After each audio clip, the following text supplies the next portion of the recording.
this is lesson 9.6, Identify Symmetry. It's a pretty quick lesson. Our big question here is when does a figure have line symmetry?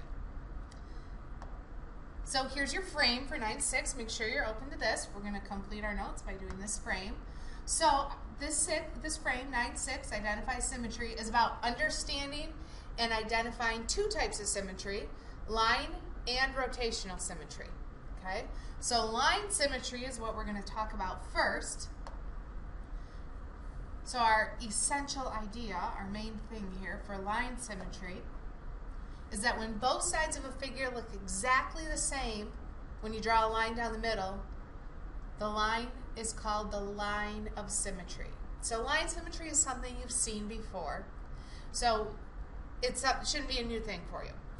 So example 1 here, identify lines of symmetry. How many lines of symmetry does the figure have? So first of all, this example right here, oops, I went a little too far. The thing that I tend to see, the mistake that's often made, is students try to make a line of symmetry going sideways like this. And if you picture folding this corner over, this would actually come up like this. Okay, so this would actually look like this if I folded it in half. So that line right here, this green one, is definitely not a line of symmetry. So be careful. Don't get stuck on a problem like that. Don't try and put some extra lines of symmetry in there that aren't actually lines of symmetry. So let's do this one. My lines of symmetry actually would be right here. If I folded it over that line, both sides would be the same. It also would be right down the middle. If I folded it over that, both lines would be the same. So the question, how many lines of symmetry does the figure have? It has 2 lines of symmetry.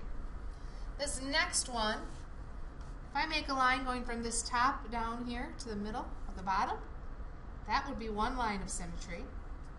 And then also from this over here, that would be another line of symmetry. We're going to assume this is a perfect one. It's a little distorted here. If it were a perfect shape, that would be 1 right there. Your other line of symmetry would be right here. So we've got 3 so far. Right, from this point to the middle of the other side, there's 4. And then from this point to the other side, that's 5. And if you need to count them as you draw them, I think that's a really good idea. Or you could go around and label them. Here would be 1, this would be 2, this would be 3, this would be 4, and this would be 5. Also, you could label them as you draw them in. That might be helpful as well. So this one has 5 lines of symmetry.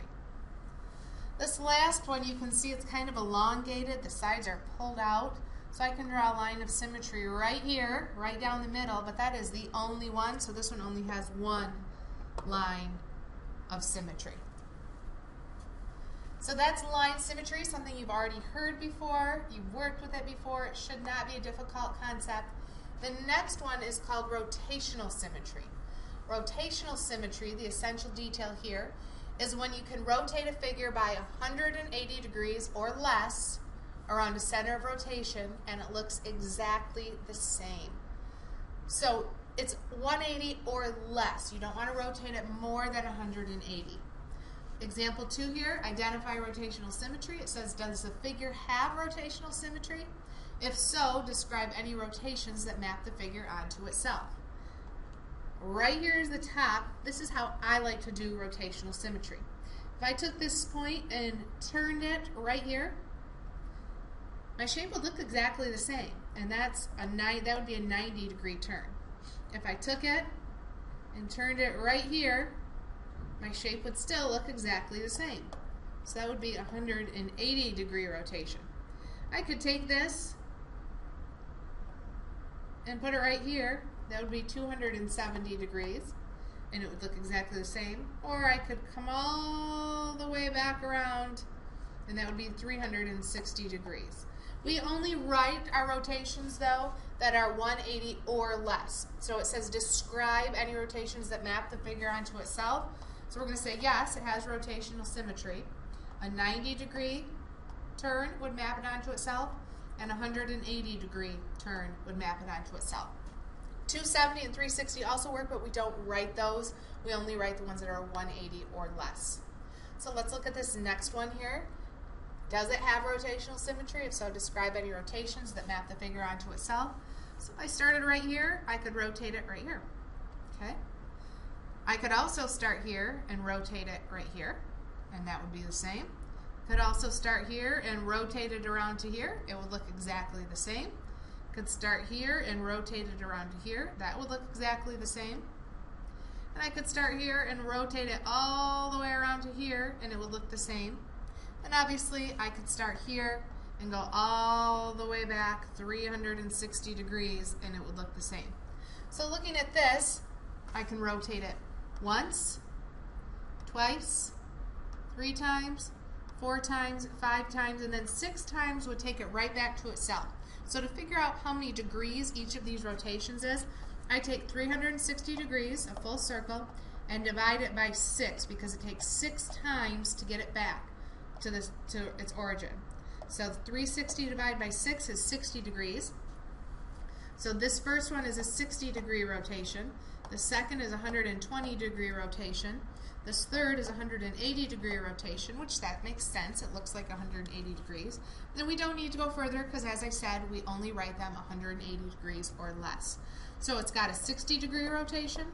It's got a 120 degree rotation and a 180 degree rotation. And I should answer the question, yes, it does have rotational symmetry. So there's my answer for that one. This last problem here, if I start at the top and try and rotate it here, turn it sideways, it's not going to look the same. If I start at the top and try and make that top come down here to the bottom and rotate it, it's still not going to look the same. So this one does not have rotational symmetry. Here's your frame. It should be mostly filled out at this point. This is about understanding and identifying line and rotational symmetry. At this point, you should easily understand and know what both of those mean. We've got our essential details for both that you should have filled in. You should have all your examples filled in. And our so what here is that we see rotations every day and need to be able to recognize them. So this is a common thing that you see. You do see them every day. So that's the end of this lesson, a really quick, short lesson. If you have any questions, make sure you starred them so that we can answer them in class tomorrow. And have a great night.